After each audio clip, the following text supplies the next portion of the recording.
Allez, 20h50 heure de Kinshasa, madame, monsieur, bonsoir et bienvenue sur Innov Télévision. Bienvenue à Samedi Sport, votre messe sportive hebdomadaire. Comme vous le savez, l'actualité sportive est dominée par la Coupe d'Afrique de Nations Côte d'Ivoire 2024 qui pointe à l'horizon. D'ailleurs, la première journée, le match d'ouverture, c'est déjà tenu entre la Côte d'Ivoire, qui est le pays hôte, qui vient d'ouvrir les hostilités, et la RDC, qui est la nation qui nous concerne, qui y est conviée. On va essayer, pendant cette émission, d'effleurer quelques actualités sur notre équipe nationale.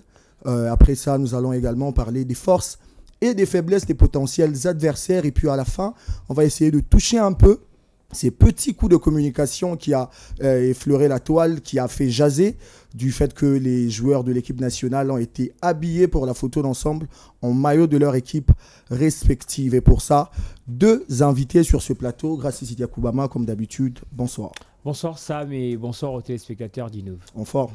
Très en forme et surtout nous rentrons déjà dans cette fièvre de la CAN et beaucoup de gens aimeraient vraiment que Innov Télévision puisse donner certains détails et entrer en cette compétition, et nous démarrons déjà très fort, surtout avec les Léopards de la RDC. Nous démarrons très fort et à ma gauche, Claudio Mangoula. Bonsoir et bienvenue. Bonsoir Sam, bonsoir Grace et bonsoir à tous les téléspectateurs d'Innov.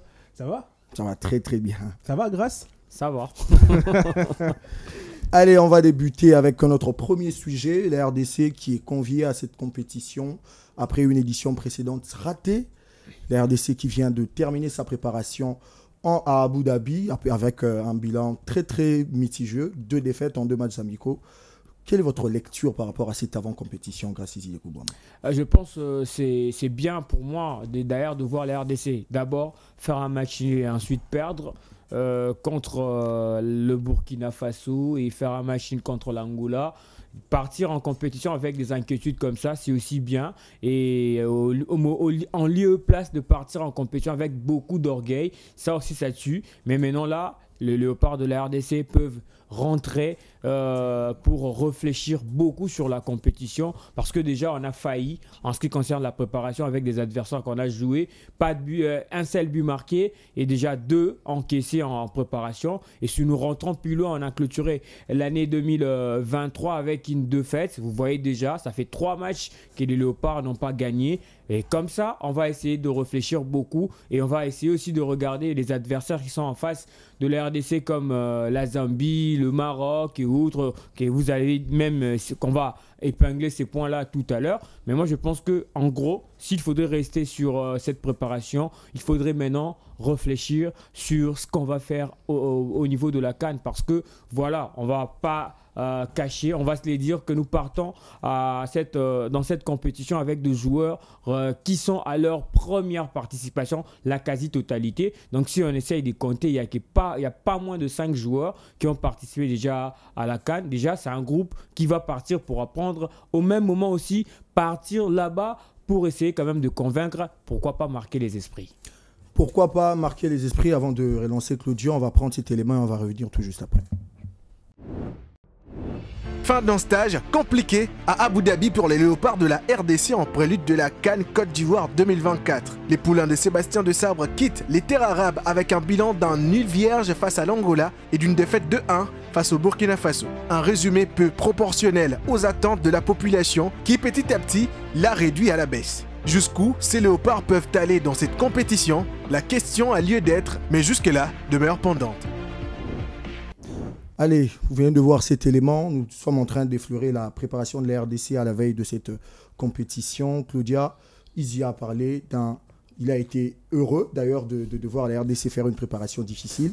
Est-ce que cela ne présage pas une compétition bâclée? Non, pas du tout, pas du tout. Moi, d'ailleurs, j'aime cette façon d'aborder une compétition. Vous avez dans la tête 3 matchs selon Grace, et c'est d'ailleurs ce qui est là sur la table. 3 matchs sans la moindre victoire. Je pense que c'est aussi bien pour enlever un peu, sauter un peu cette couverture aux fourrures d'orgueil. On est la RDC, on a tel joueur, on a un effectif, on a un groupe qui est cohérent. Non, on a un groupe qui est cohérent, mais nous revenons de 3 défaites consécutives, 2 défaites dans 3 matchs. Et je pense que c'est une très bonne chose. Très bonne. Pourquoi? Parce que ça va encore remonter le moral parce qu'on doit faire mieux. Ce sont les matchs amicaux. L'autre, c'était les éliminatoires de la Coupe d'Afrique ou de la Coupe du Monde, si je la me Coupe du trompe Monde pas. plutôt face au Mais Soudan. après, là, c'est la phase finale d'une Coupe d'Afrique des Nations. Ce n'est pas mince affaire. Ce n'est pas du tout le même contexte. Ok. On peut beau perdre pendant les matchs amicaux, mais aussi perdre pour mieux apprendre et essayer de réaménager ou réajuster un tout petit peu les secteurs. On a vu les failles de cette équipe nationale. Vous avez toutes les raisons, en tout cas, d'arranger. Là, je parle au sélectionneur. Et après, il n'y a plus d'excuses, hein, parce que là, c'est la compétition, c'est la phase finale. C'est là où un but peut être très précieux, et peut-être même pour tous les 3 matchs de groupe, ou peut-être même pour les matchs à élimination directe. Donc, je pense que perdre ou faire un match nul, c'est aussi un élément qui remonte le moral pour ne pas avoir beaucoup d'idées sur les adversaires ou pour ne pas se sentir trop fort.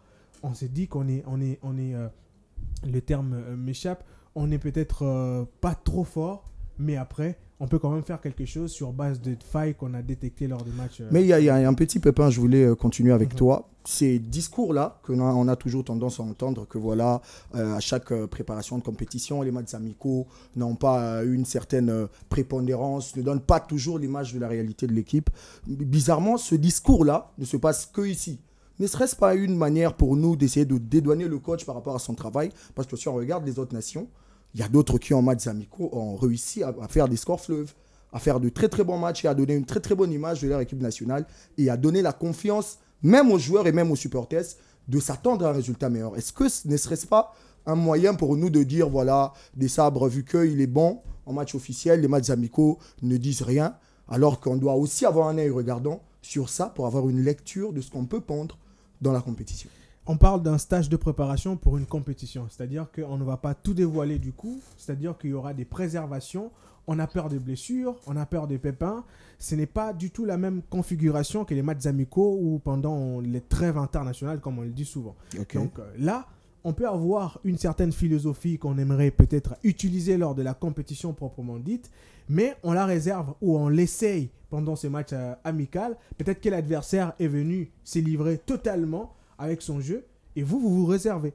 Vous jouez par exemple un match amical avec une équipe, supposons-le, qui ne joue pas la Coupe d'Afrique des Nations. Elle est en train de chercher à enjamber ce joueur. Vous cherchez à préparer vos joueurs par rapport à une compétition. C'est-à-dire qu'il n'y a pas le même enjeu de part et d'autre. Raison pour laquelle d'ailleurs il y a une très grande différence entre 2 équipes qui jouent le match amical avant la compétition et les mêmes équipes jouent les matchs amicaux, le match officiel pendant la compétition. Je vous donne un exemple de la Libye et la Zambie, je pense en 2012. Ils ont joué, ils étaient dans les phases qualificatives. Les 2 équipes à l'aller. D'ailleurs, c'était la seule équipe qui avait battu la Zambie, c'était la Libye. La Libye l'a battu à l'aller et au retour, c'était la Zambie qui avait remporté le match. Mais après, dans la compétition, la Zambie était bien rentrée, si je me souviens bien, avec le premier match face au Sénégal, 2-1, une victoire. Et la Libye avait perdu face à la Guinée équatoriale, vu que c'était les pays organisateurs, 1-0. Mais après, lorsque les 2 équipes se sont rencontrées, c'est 2 buts partout et 2 buts partout des justesses parce que la Libye était largement supérieure. Mais ce n'était pas la même configuration que pendant les qualificatives. Et aussi, il faut savoir que les qualificatives pour la CAN 2012 a commencé en 2010, juste après la CAN en Angola. Donc, ce n'était pas du tout la même équipe qu'elle avait battue, je parle de la Zambie, qu'elle avait battue sur sa terre. Mais après quelques années, juste avant la compétition, ils ont joué la 5e journée et c'était la Libye qui avait remporté le match. Ce n'était pas du tout la même configuration. Et aussi, il faudrait rappeler qu'il y a par exemple des joueurs qui reviennent de leur club où ils ne sont pas au premier plan de leur entraîneur. Il faudrait les utiliser autrement. Donc c'est beaucoup de choses. C'est pas une excuse. Hein. C'est pas une excuse. Une défaite reste une défaite, match amical ou pas. Mais après, il faut savoir ce qu'on vise après un match.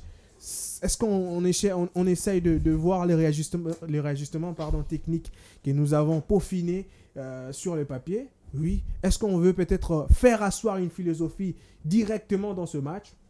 Si c'est le cas, oui, mais ce n'est pas une excuse. Mais pourquoi ne pas communiquer, par exemple, pour cela? Pourquoi ne pas donner une certaine vérité à ce fan-là qui nous regarde pour savoir, par exemple, que ce match n'a pas un enjeu de victoire. On est là pour essayer de combiner certaines paires qui n'avaient pas pu jouer, par exemple, avant, Vous voyez, parce que nous, là, Justement. il y a une partie des fans qui s'attendent à des victoires, peu importe le cadre Et de ils la ne connaissent rencontre. pas ça, Vous que voyez. vous Tout à avez fait. joué le barin. Mais vous ça avez sépare joué- d'une certaine manière. Justement, et c'est ça au fait la faille chez nous. On a peur de la presse. Je ne sais pas si la presse c'est un agent accompagnateur pour donner un peu de la lumière. Vous n'avez pas la possibilité de répandre vos informations partout. La presse, elle a cette possibilité-là, elle a ces outils. Vous pouvez avoir des réponses, mais vous n'avez pas le moyen de les donner. Par exemple, des explications. À chaque match, moi je le vois sous d'autres cieux, à chaque match, à chaque convocation de joueurs, il y a un point de presse pour justifier. Vous devrez justifier. Je l'ai dit ici sur ce plateau, je me souviens bien que cette équipe nationale est subventionnée par l'État et il y a l'argent du contribuable congolais qui doit avoir des explications sur vos choix. Vous travaillez pour l'État, c'est comme ça en fait. Vous êtes congolais, oui, mais après l'État vous paye, vous donne quelque chose. Vous devez justifier ça. Chez nous, c'est la presse, l'argent, les montants, ce sont des sujets tabous. En tout cas, il faut les ôter d'ici. Lorsqu'on s'est dit, on est sélectionneur, on est l'instance fêtière du football congolais, donner la liste, on va publier la liste sur YouTube et c'est fini. C'est comme ça chez nous. Ce n'est pas très professionnel.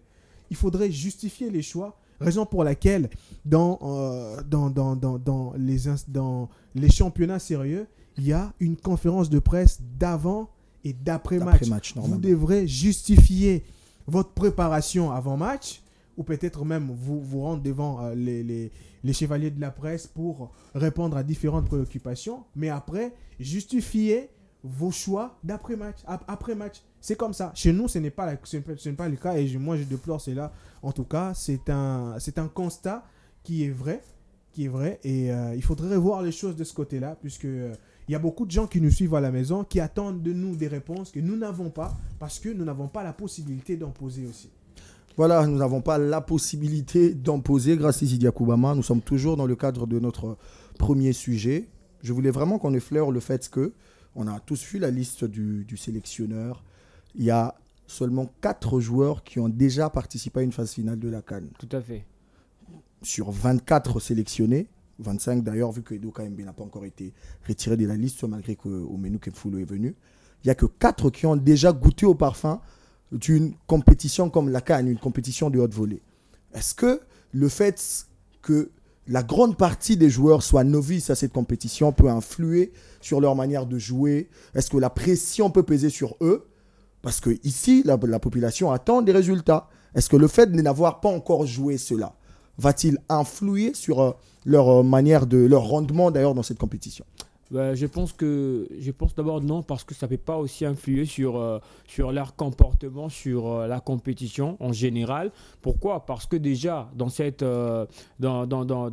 effectif que l'entraîneur a ramené au niveau de la Côte d'Ivoire, il y a 4 joueurs qui ont participé à cette compétition qui est la CAN. Il y a Chancel Mbemba qui est aujourd'hui le leader du groupe. Il y a Cédric Bakambu donc qui peuvent si facilement partager leur expérience aux talents qui viennent à peine de rentrer pour la CAN. Et si nous regardons ce groupe si jeune, on va dire qu'il y a vraiment de quoi à espérer pour la CAN. Là, c'est logique, c'est normal. On a vu des gars comme Théo Bungunda faire rêver tout un peuple congolais au stade de martyr. Il y a des gars comme Wissa pour sa première titularisation en match officiel avec les RDC. Il a marqué contre le Maroc.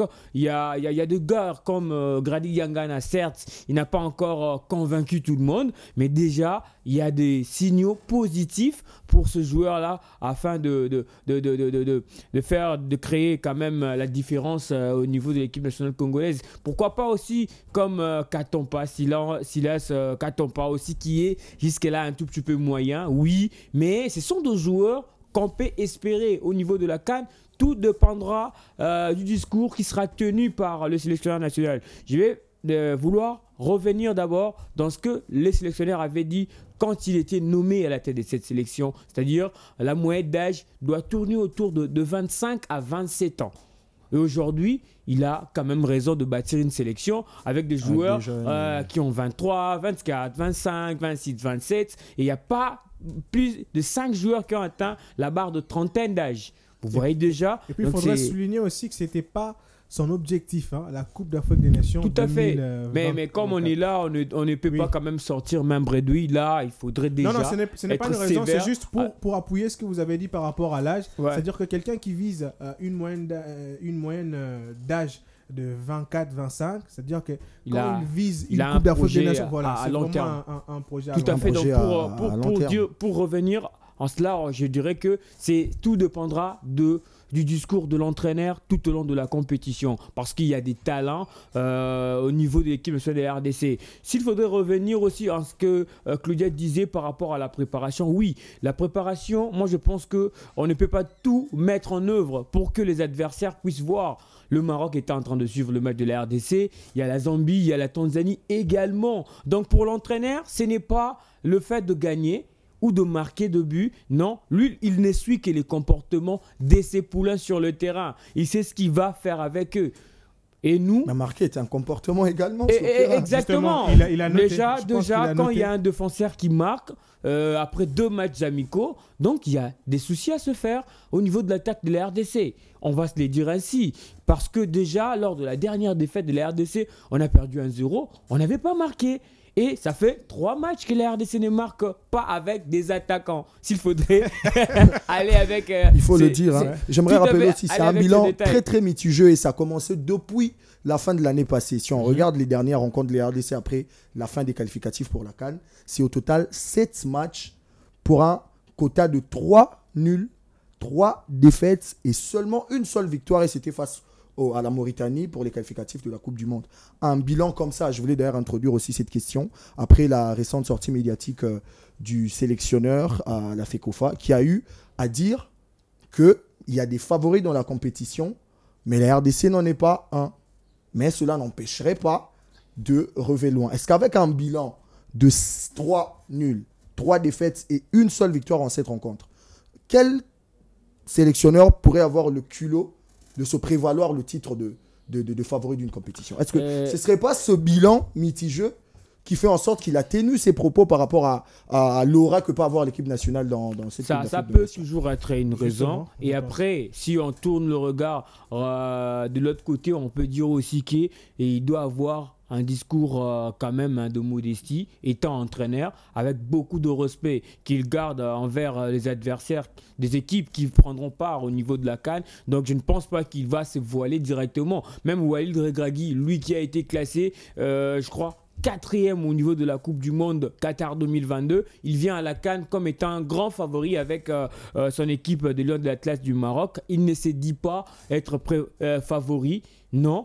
Il essaye quand même d'être modeste et de considérer, de respecter ses adversaires. C'est ça aussi le principe du football. Et beaucoup plus, des orgueillants en football tombent le plus vite que possible. Donc lorsque vous allez dans une compétition... Comme le Cameroun en Coupe du Monde. Ah voilà, avec un entraîneur comme Rigobert Song, et heureusement qu'il a été aussi sauvé de justesse au niveau des éliminatoires de la CAN, puisqu'il a gagné le Burundi. S'il faisait un match nul, il n'allait pas participer à la CAN. Vous voyez, c'est comme ça aussi en football. Il faut essayer quand même d'être avoir un langage diplomatique, hein, pour ne pas quand même léser les adversaires et autres. C'est très très important. Mais bon, ce bilan-là, il est mitigé, oui, pour le Léopard de la RDC. Surtout moi, depuis que Sébastien Desabre est là, on ne peut pas se voiler la face pour le dire. L'entraîneur n'a pas encore convaincu en ce qui concerne le match amicaux. On n'a qu'une seule victoire depuis que Sébastien Desabre est là. C'était face à la Sierra Leone en 2022. Le discours, il est connu, hein, tout le monde insiste. Il faut d'ailleurs, moi je me dis qu'il faut d'ailleurs qu'il justifie pourquoi est-ce qu'il demande des matchs amicaux. Pourquoi? Parce que ce n'est pas du tout dit parce qu'il y a trêve internationale que vous avez besoin de... Non, mais c'est bien aussi, l'équipe est régulière en termes Pourquoi? Oui, il faut qu'il le dise. Bon, j'organise un match amical. Il va s'expliquer, mais moi, à ma manière de comprendre les choses, c'est aussi une occasion pour lui d'essayer quand même de collimater le brèche, c'est-à-dire avoir des automatismes dans son effectif. Oui, aujourd'hui, la RDC peut gagner un match, mais on ne gagne pas avec manière. C'est ça. La manière aussi est un comportement. Si je peux quand même parler comme Sam, c'est aussi ça qui manque à la RDC à un moment donné. On était tous contents de voir les Léopards, gagner la Mauritanie ici. 2-0 avec quand même une manière, il y avait du caractère aussi, donc c'est comme ça. Mais quand on est parti contre le Soudan, on n'a même pas reconnu que c'était la même équipe qui a joué il y a 4 jours à Kinshasa. Ça aussi, je pense que ça doit être réglé au moment où nous faisons de matchs amicaux. Mais après, quand on va essayer quand même d'épingler les 2 matchs amicaux qu'on a joué contre l'Angola et contre le Burkina Faso. Là, nous partons pour une compétition. Là, on garde notre stratégie, on va le dévoiler. En tout cas, là, j'étais un pas et maintenant, lorsqu'il y a trêve internationale, de futures trêves internationales, là, on a intérêt maintenant à mettre le pied sur le ballon, à gagner avec manière. C'est ça aussi exactement, parce que le ça en fait des comportement trous. d'une équipe qu'on appelle les Léopards. Les Sénégal, excusez-moi, grâce, les Sénégal jouaient le Brésil lors de la trêve internationale. Même le Maroc également. Le Maroc a battu d'ailleurs le Brésil.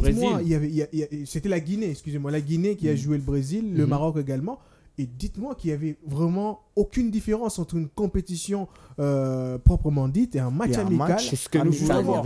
Alors, du public, du beau jeu du côté du Maroc également. Alors que lorsqu'on a demandé à Aliou Cissé, excusez-moi, c'est pas Aliou Cissé, à Walid Regragui, le pourquoi de ce match, déjà que c'était un match où l'État marocain avait essayé d'organiser pour que les gens caritatifs et tout ça, voilà. Mais après, lui, de son côté, il a préparé l'équipe pour offrir un bon spectacle, non pas seulement, mais aussi pour voir si son équipe qui revenait du mondial avait encore cette chaleur-là de gérer un match. Et le résultat a été probant. Comme le Brésil. Alors, moi, je pense que Sébastien Desabre et la FECOFA doivent s'organiser. En tout cas, même si on perdait, mais qu'ils nous disent pourquoi de ce match-là. Parce que ça va en faire des trop. Vous avez donné une statistique par rapport à 3 derniers matchs. Moi, je vais vous dire ça fait 4 matchs. Je vais d'ailleurs essayer de compter encore. Et la RDC ne marque pas en première période. Aucun but. Voilà. Justement, il y a beaucoup de 0-0. Et après, la première période, c'est toujours au stade. Il y a toujours les ouailles, les i et tout ça. Justement, on a joué la Mauritanie ici. L'équipe, elle était réservée en première période. On marque un but. L'équipe s'est ouverte. Elle a touché 2 fois le poteau, notre poteau, avec facilité. Et vous vous dites que lorsqu'on va jouer des équipes telles que le Burkina Faso, qui a toujours la même philosophie de jeu, trop réservé, ils se connaissent bien, tic-tac et tout ça, on va remporter devant cette équipe. On se ment. C'est une équipe qui n'a pas peur de dévoiler son jeu. À chaque fois, le Burkina Faso a toujours le même jeu. Regardez le Burkina Faso lors de la CAN au Cameroun, si je ne me trompe pas, où elle a été sortie à la 3e place, je crois. Ils ont joué le match de classement face au Cameroun. 3-0. 4e place, je crois. 4e place, ils ont fait un nul de 3 buts partout et puis ils ont joué justement. C'est l'équipe qu'on a vu perdre face au Cameroun encore au match d'ouverture, si je ne me trompe pas. Mais après, c'était le même jeu. Si vous revenez en arrière, cette même équipe du Burkina Faso avait joué l'Égypte ou la Côte d'Ivoire, si je ne me trompe pas. C'était le même jeu, le même joueur, la même stratégie, la même philosophie. Ils ont joué les demi-finales de la Coupe d'Afrique des Nations. Ils ont justifié les pourquoi de leurs matchs amicaux. Ils ont tout fait, au fait, avec précision. Et après, je ne refuse pas qu'on doit jouer les matchs. Mais après, que les coachs nous disent, ce match-ci, je l'organise pour intégrer les nouveaux venus. D'accord, si on perd, voilà, il faut communiquer à ces sujets parce que ça commence à en faire des trous. On a beaucoup plus tendance à négliger des matchs amicaux. Moi, je vais prendre un exemple aussi. C'est la raison de les classements FIFA, on les perd. On perd des points à partir de quoi? À partir de matchs amicaux. Moi, je vais me référer à la rencontre qu'on a jouée contre le Bafana Bafana à Soweto. Après avoir gagné ici le Soudan, on s'est qualifié pour la CAN. On devrait aussi faire face au Bafana Bafana qui se sont aussi qualifiés pour la Coupe d'Afrique des Nations. Ça allait quand même être un bon match. Mais nous, on a été beaucoup plus réservés. On a laissé des Bakambou, nos titulaires en repos. Et on a fait démarrer la rencontre avec des joueurs qui ont l'habitude d'être des réservistes. Voilà. Je pense qu'il y avait la Nouvelle-Zélande aussi. La Nouvelle-Zélande, c'est après la trêve qui était au mois d'octobre. Oui. Voilà, donc c'est comme ça. Il faudrait maintenant essayer de penser aussi sur le match amicaux. On n'en est pas encore là. Ce qui est passé, c'est-à-dire qu'il y avait des stratégies à mettre en place et l'entraîneur devrait d'abord voir le comportement de chaque joueur sur le terrain. Il a sa stratégie à lui, il le fait au moment où il y a des entraînements. Et dans un match, à la veille de la compétition, on ne peut pas directement se dévoiler. Donc, on doit quand même cacher la stratégie. On va voir cette stratégie-là le 17. Il faut espérer. Hein. Il faut espérer. On va essayer de toucher un petit peu dans le fond parce qu'on on a parlé plus de la forme. On va essayer de parler des atouts offensifs, défensifs que nous possédons dans cette équipe. En commençant d'abord par la défense. J'ai eu à faire un constat. Peut-être c'est parce que Dylan a eu un petit pépin. Mais le sélectionneur a testé la charnière Inonga Baka, Chancel Mbemba face à l'Angola. Il n'y a pas eu de buts encaissés, même si on n'a pas eu à gagner. C'était un match nul et vierge. On joue face au Burkina Faso. Chancel Mbemba et Bouchiri et 2 buts encaissés. Est-ce que le problème ne serait pas celui qui accompagne Chancel Mbemba ou bien il y a un petit couac au niveau de la centrale parce que jusque-là, les résultats ne tournent pas en faveur de cet axe central. Je pense que ce n'est pas aussi une première déjà. Rocky était là avec Inunga contre l'Afrique du Sud. On avait perdu 1-0. Et Rocky est rentré encore avec Chancel pour faire le match contre le Burkina Faso. On a encore perdu. Je pense que c'est aussi une occasion pour l'entraîneur d'essayer de voir à chaque fois qu'il titularise son chouchou Rocky. Chouchou Rocky. Voilà. Donc la RDC a toujours tendance à perdre de matchs et il n'y a pas un bon comportement dans l'axe défensif. Il n'y a pas une compréhension entre lui et ses coéquipiers ou son coéquipier d'ailleurs qu'il partage l'axe défensif. Est-ce que le problème c'est Rocky ou c'est l'entraîneur qui n'arrive pas à lui adapter dans le système de jeu de Léopard de la RDC? C'est ça aussi le problème. Donc, mais je pense que c'est le moment de le voir parce qu'on rentre en compétition. C'est Rocky-là qui est dans l'effectif. Pourquoi vous souriez à tout moment que... C'est Rocky-là, donc c'est toujours Rocky. C'est un peu ça. Je peux continuer quand même. Voilà, donc le Rocky, il est là pour remplacer soit Chancel, soit Dylan Batumintika qui sont de titulaires en ce poste. Il y a aussi Inonga Baka, je pense que c'est un tout petit peu moyen. Il a fait contre la Mauritanie, c'était bien. On n'a pas encaissé, oui.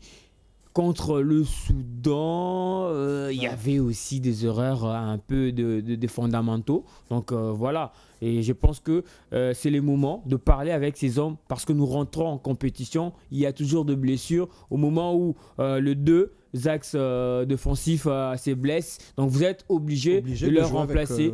Voilà. Donc c'est maintenant là le temps de parler avec ce joueur et essayer de rectifier aussi. Et aussi voir s'il n'arrive pas toujours à rentrer dans sa philosophie. C'est très très très important. C'est très très important. Claudia, toi tu vas essayer de parler un peu des latéraux. Parce qu'on est en train d'étudier les compartiments de notre équipe. On va vraiment être dans le fond pour essayer d'imaginer peut-être le premier 11 de départ de la RDC dans cette compétition. Du côté droit, nous avons un Kaloulou qui, pour moi, n'a pas un match phare en sélection. Et Brian Baye qui a eu à faire un match quand même bon face à l'Afrique du Sud, si je me rappelle. Mais qui a cette difficulté-là à commencer même les matchs amicaux. Du côté des arrières-gauche... Il a joué comme étant titulaire contre la Nouvelle-Zélande aussi. Mais plus, c'est Kaloulou qui est titularisé. Ouais. Du côté gauche, on a Maswaku qui revient. J'ai regardé le match de l'Angola, c'était parmi les joueurs qui se sont démarqués. Et puis, il y a KMB. Joris KMB également, qui est quand même bon, qui a donné des très très belles étincelles face à l'Afrique du Sud. Pour vous, quelle doit être la première paire des latéraux plutôt, lors de la rencontre face à la Zambie? Et pourquoi d'ailleurs? Il faut donner des raisons. Et pourquoi? Alors, moi, je vais revenir sur les bases de cette équipe nationale. Je vois beaucoup plus un Kaloulou Maswaku que les deux nouveaux. Pourquoi? Je vais m'expliquer. Parce qu'aujourd'hui, le football a évolué. Le football, ce n'est pas seulement les défenseurs ou les latéraux font office aussi d'un apport offensif. Justement. Et ce qu'on n'avait pas avant, on n'avait pas par exemple de joueurs qui avaient cette capacité-là de donner beaucoup plus offensivement que défensivement. Si on a un milieu de terrain défensif qui peut combler les vides, on peut jouer sur ce dé-là. On a vu Massakou s'illustrer face à la Mauritanie, je crois, au match aller à Lubumbashi. Le troisième but. Et après, on a un Kalulu qui, chaque semaine, au sein de son club, s'illustre davantage. Il gagne des points. En tout cas, j'ai vraiment l'opportunité de le suivre. Et je pense que s'il a le même registre qu'en équipe nationale, ce sera un apport pour nous. Mais après, il faudrait aussi ne pas trop se dévoiler en avant. Il y a des équipes qui sont aussi très fortes sur les ailes. Et lorsqu'on va, nous tous, en avant, on laisse des vides. Et ça peut peut-être être en deux ou trois touches de balle. Nous avons vu Joris Kayembe face au Soudan lors de la défaite 1-0. Il avait un apport très, très offensif. Mais après, derrière, c'était trop... voilà. Alors, pour l'expérience, en tout cas, pour moi, je pense qu'il faudra avoir un Kalulu et un Massakou pour essayer de donner un tout petit peu de deux. Donc, l'apport est offensif et défensif et aussi la gestion de ce côté-là. Vous pouvez avoir des ailiers ou des ailiers, par exemple, très rapides comme Patson Daka, etc. Il faudrait le gérer. J'ai aimé un match où Issama Mpeko a géré son côté. Il avait un latéral gauche marocain, je pense qu'en 2017, Mendil, j'ai oublié son nom. C'était une bataille farouche sur ce côté-là. Après, il y avait... son nom m'échappe, c'est un Marocain, il était ça va venir. De cours de taille. Oui. Voilà. Et après, c'est ça. Il a bien géré son côté. Il sait qu'il est rapide. Il sait qu'il peut apporter offensivement. Mais il gère un peu. C'est-à-dire qu'à chaque fois, il ne peut pas monter. Pas trop de montées hasardeux. Donc, la gestion de son côté, le 50-50 entre l'apport offensif et défensif, je pense qu'il faudrait donner la chance à Kalulu et à Massakou. Allez, on va parler rapidement également des milieux de terrain. Il y a un Chibola qui revient. Je rappelle ici, on était habitué avec une paire Moutoussamy, Chibola. Et puis à un moment, il y a Charles Piquel qui est venu. Il s'est accoutumé avec l'équipe. C'est le chouchou aujourd'hui de la sélection. Est-ce que la présence de Chibola va essayer de titiller un peu, va essayer de casser cette dynamique que nous avons depuis un bon moment entre Moutoussamy et Charles Piquel? Casser cette dynamique, je dirais non. Pourquoi? Parce que voilà, déjà Aaron Chibola avait l'habitude de jouer ensemble avec Moutoussamy. C'est plutôt Piquel qui est venu prendre ce poste-là de alors, de Chibola. deux rencontres amicales. Oui, je vais avancer pour dire que vous savez, dans un effectif aussi, lorsque vous avez des talentueux, il doit y avoir toujours de la concurrence, c'est-à-dire avoir de bons sur le banc de réserve, avoir aussi de bons sur le terrain. Donc c'est comme ça. Et aujourd'hui, on n'a pas assez des inquiétudes lorsque Charles Piquel est descendu et on monte un Aaron Chibola, parce que Aaron Chibola a presque le même style de jeu que Charles Piquel. Et il y a aussi un Moutoussamy qui est très bon à la récupération, qui est aussi très bon au niveau de la relance, mais ce qui n'est pas un porteur de la balle, c'est ça aussi le moindre problème voilà, chez le joueur. Donc c'est un bon milieu récupérateur, c'est un bon au niveau de la relance, mais il n'arrive pas à casser le ligne pour avancer avec le ballon, alors que Chibola le fait. Chibola le fait, et il y a aussi la vision de Piquel. On a vu ce Piquel-là, qu'il était aussi bon contre le Soudan lors de son premier match. Quand il récupère la balle, il voit Théo Bongonda, je crois, plutôt l'appel de Théo Bongonda, je crois, Bakambu, et après il y a une passe. Donc vous voyez déjà, donc c'est comme ça aussi, on a besoin de milieux de terrain qui ont une vision sur l'attaque. C'est très important. Et déjà, dans l'entrejeu, lorsque vous avez ces trois joueurs-là, il faut savoir comment les utiliser. Et surtout, moi aussi, je vois un gars comme Edo Kayembe qui a de pépins physiques qu'on n'a pas encore arrivé à le récupérer. Mais il y a Omenu Kefulu qui a presque le même style de jeu. Ce sont des numéros 6, comme on dit à Kinshasa. Donc, milieu purement défensif. Ouais. C'est bien aussi avoir des gars comme ça qui ne sont là que pour faire du sale boulot et alimenter. Voilà, faire le sale boulot et alimenter ses coéquipiers. Donc c'est comme ça aussi dans une équipe. Mais déjà au niveau de milieu de terrain, on a quand même, hein, milieu relayeur et défensif. Il n'y a pas de souci à se faire là-dessus. Peut-être l'adaptation au niveau de milieu offensif, souvent, ça pose énormément de problèmes. Hein. Kakuta fatigué, Bongonda aussi, il est bon dans ce registre-là, mais voilà, en club, il le faisait, mais en équipe nationale, pas trop. C'est un poste réservé beaucoup plus à Gaël Kakuta. Il y a aussi Brian Baye, à un moment donné, qui revient dans l'axe pour faire le milieu offensif. C'est à l'entraîneur quand même de les adapter. Mais Kakuta, je ne vois pas ce joueur-là faire un match contre le Maroc à 100% parce qu'il a le poids de l'âge, il est un tout petit peu fatigué, mais on lui souhaite quand même bonne chance pour cette Voilà, on le souhaite. Bonne chance, on a épuré notre premier sujet. On va maintenant parler des adversaires de la RDC dans cette Coupe d'Afrique des Nations. Mais avant cela, on prend cet élément et on revient tout juste après. Pour voir la phase à élimination directe de cette CAN Côte d'Ivoire 2024, les Léopards devront batailler face à la Zambie, le Maroc et la Tanzanie. Les Chipolo Polo Boys, éclipsés de la scène continentale après leur sacre en 2012, reviennent en force avec une équipe jeune, conduite par le doyen Sunzu Stopila. Le Maroc, demi-finaliste de la récente Coupe du Monde, voudra imposer sa suprématie au niveau continental avec des garçons comme Achraf Hakimi ou encore Hakim Ziyech. Et enfin, il y a la Tanzanie, qui n'est pas une foudre des guerres, mais qui a des arguments pouvant faire douter, à l'instar de son avant-centre, Bwana Ali Samata. Le chemin des Léopards sera rocailleux, mais un grand jeu des hommes de Sébastien de Sabre suffira pour les baliser. Allez, de retour sur ce plateau pour ces deuxièmes sujets. Vous avez vu les équipes que la RDC va rencontrer. Je commence avec vous.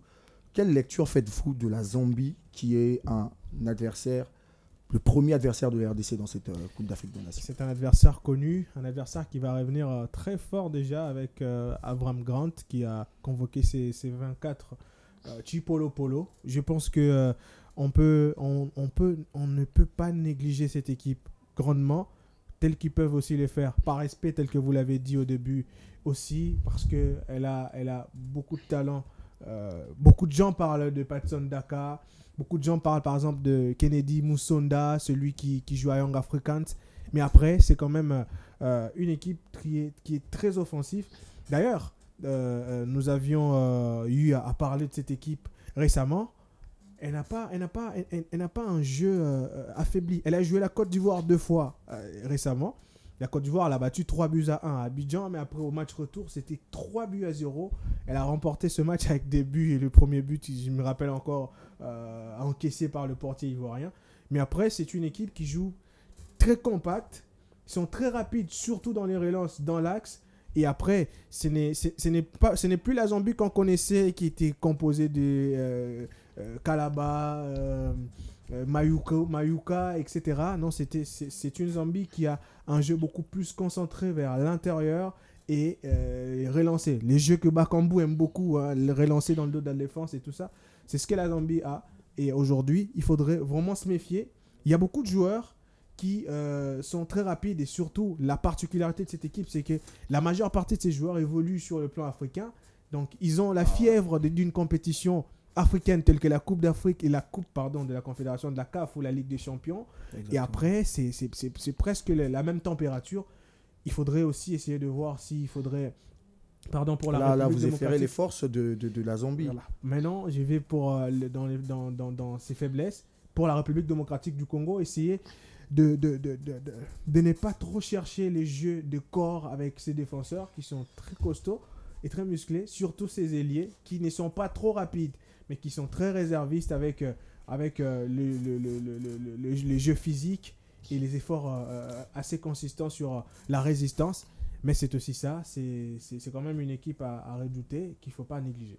Une équipe à redouter qu'il ne faut pas négliger. Gratia Koubama, vous allez parler du Maroc, cette foudre de guerre depuis un très très bon moment.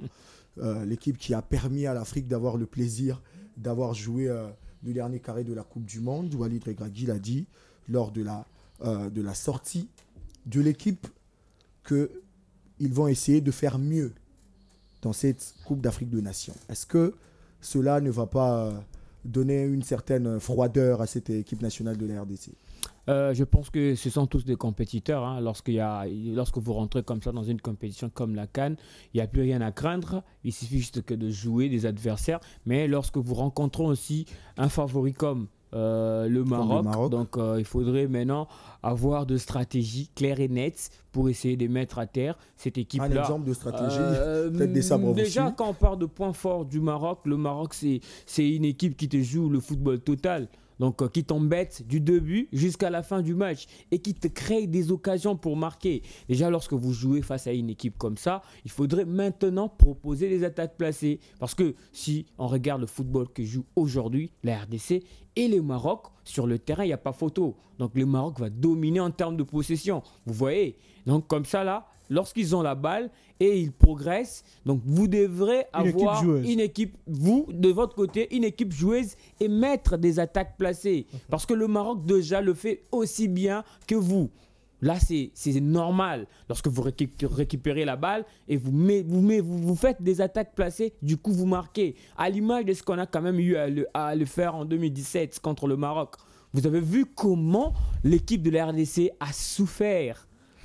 Mais certes, on était réaliste. Voilà, à chaque fois que vous vous retrouvez au niveau de la surface de réparation de Marocains, il faudrait marquer, forcément marquer, parce que cette équipe-là va t'embêter du début jusqu'à la fin. Vu, hein, je pense que ce sont les astuces que Sébastien De Sabre doit mettre en exergue pour essayer de battre cette équipe du Maroc qui n'est pas facile à manœuvrer. On a vu les équipes comme la France à peiner pour battre cette équipe-là et la sortir au niveau de la Coupe du Monde. On a vu comment le Maroc a malmené le Portugal. Et même l'Espagne qui est une équipe très joueuse. Imagine que l'Espagne est très joueuse que le Maroc, mais le Maroc l'a dominé. Donc il faudrait maintenant avoir de stratégies claires et nettes, comme je l'ai dit ici.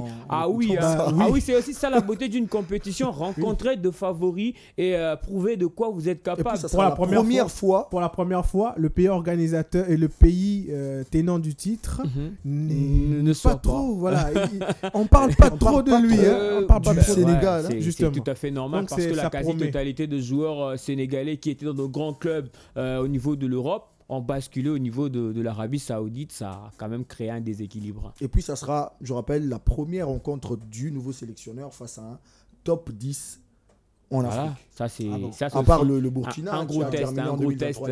Ça sera un très très gros test et ça va donner une image aussi de la sélection nationale. Et pour finir, vous allez effleurer les points forts de la Tanzanie, qui est aussi un adversaire à ne pas prendre à la légère. Et grâce, vous parlerez des points faibles. Exactement. Et je pense que la Tanzanie, je vais vous citer sur la liste que j'ai ici, vous allez comprendre pourquoi cette équipe aussi a presque le même type de compartiment que le même registre, excusez-moi, de joueurs qu'est la Zambie. Ils jouent presque le même football que le football anglais. Et c'est presque le même joueur qui joue dans leur championnat. Il y a beaucoup de joueurs de Simba SC, beaucoup de joueurs de Young Africans, Azam FC. Rarement on voit par exemple des joueurs. Rarement on voit des joueurs par exemple de l'Islande, Roberto Ioana, ou après de l'Écosse, mais après ce ne sont pas des joueurs qui jouent dans des championnats. Mais ça tique quand même, le fait d'en parler. Vous avez parlé de la Zambie et de la Tanzanie. Vous avez martelé sur un point commun, le fait qu'il y a des joueurs qui évoluent au pays qui sont majoritairement sélectionnés. Ici, ça n'existe presque pas. Parce qu'ils ont des championnats réguliers. Des championnats relevés. On va pas aussi revenir là-dessus parce qu'on en a beaucoup. Voilà, mais ça tique un peu. Oui, parce que, excusez-moi le terme, vous avez par exemple Tandy Mwape qui joue en République démocratique du Congo, qui est un joueur axial du côté de la Zambie. Et vous allez me dire que ce joueur-là, il ne sera pas titulaire chez lui. Il sera titulaire. Mais après, si vous aviez par exemple un autre Tandy Mwape congolais qui était compétitif lors de cette saison qui vient de passer et qui jouait à Mazembe, il aurait peut-être pu être sélectionné. Donc je pense que le débat n'est pas vraiment là. Parce que la même compétition qu'on déplore qui ne se jouait pas, on retrouve un joueur zambien qu'on a sélectionné à la CAN, Voilà. alors que de l'autre côté, on n'a La qu'un lecture gardien. est Donc, différente, alors. c'est la On même n'a chose. pas les mêmes yeux. Hein. Il va falloir essayer de voir autre chose là-dessus. Mais après, la Tanzanie, on va le les répéter. points positifs de... Le point positif, de c'est que cette équipe. faudrait aller vraiment à partir de la source. Si la Tanzanie pioche mieux dans son championnat et qu'elle pense que ce joueur-là qui évolue dans son championnat, qui sont tanzaniens, peuvent faire la différence, c'est aussi parce que ce championnat commence à de plus en plus devenir sérieux. De plus en plus avoir regorgé des talents et des potentiels qui peuvent être utilisés pour défendre l'équipe nationale. C'est une équipe qui est revenue, je crois, lors de la précédente Coupe d'Afrique des Nations, où on avait, nous tous, les yeux sur un seul joueur, Bwana Ali Samanta. Oui. Ça n'a pas trop donné, il n'y avait pas un jeu Un peu luisant. qui était très... Quand même, il a été réclamé par le joueur, je parle de déjà. l'équipe, l'ensemble de l'équipe, Ouais. elle n'a pas vraiment essayé de donner quoi que ce soit. Mais après, aujourd'hui, c'est une équipe qui est reconstituée des stars, au fait, du pays. Et ça nous promet beaucoup de choses. C'était une équipe que moi, je voulais vraiment voir avec cette cohésion, cette union. Et il faudrait voir leur façon de se qualifier à la Coupe d'Afrique des Nations. Et vous saurez que mes propos n'ont pas tort. Il faudrait aussi avoir un œil là-dessus. Leur point fort, c'est qu'ils se connaissent. Ce sont des joueurs qui évoluent dans le même championnat.